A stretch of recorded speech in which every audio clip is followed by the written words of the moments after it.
ഒരു പ്ലേറ്റ് ചോറുണ്ണാനായിട്ട് വളരെ എളുപ്പത്തിൽ ഉണ്ടാക്കിയെടുക്കാൻ പറ്റിയ നല്ലൊരു പീച്ചിങ്ങ പരിപ്പുലർത്ത് തയ്യാറാക്കാം. ഈ ഒരു ഉലർത്ത് കറി തയ്യാറാക്കിയെടുക്കാനായിട്ട് ഞാനിവിടെ 750 ഗ്രാം അളവിലുള്ള പീച്ചിങ്ങ എടുത്ത് വെച്ചിട്ടുണ്ട്.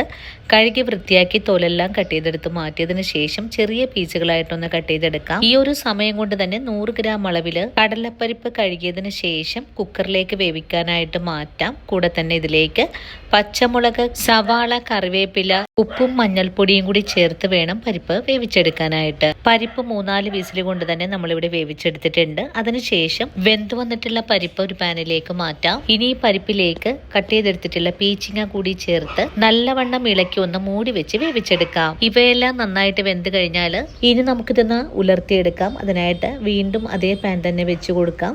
പാൻ ചൂടായി വരുമ്പോൾ വെളിച്ചെണ്ണ ഒഴിച്ചു കൊടുക്കാം. വെളിച്ചെണ്ണയും ചൂടായി വരുമ്പോൾ കടുകും കറിവേപ്പിലയും കൊച്ചുള്ളിയും ചേർത്ത് നന്നായിട്ട് തന്നെ ഒന്ന് വഴറ്റിയതിന് ശേഷം ഒരു നുള്ളു മഞ്ഞൾപ്പൊടി കൂടി ചേർത്ത് ഒന്ന് മുരിയിച്ചെടുക്കാം. ഇനി ഇതിലേക്ക് എരിവിന് ആവശ്യമായ ചതച്ച മുളക് കൂടി ചേർത്ത് നല്ലതുപോലെ മുരിഞ്ഞു വരുമ്പോൾ വേവിച്ച് വെച്ചിരിക്കുന്ന പീച്ചിങ്ങയും പരിപ്പും കൂടി ചേർത്ത് ഒന്നുകൂടി ഇളക്കി യോജിപ്പിച്ചെടുക്കാം.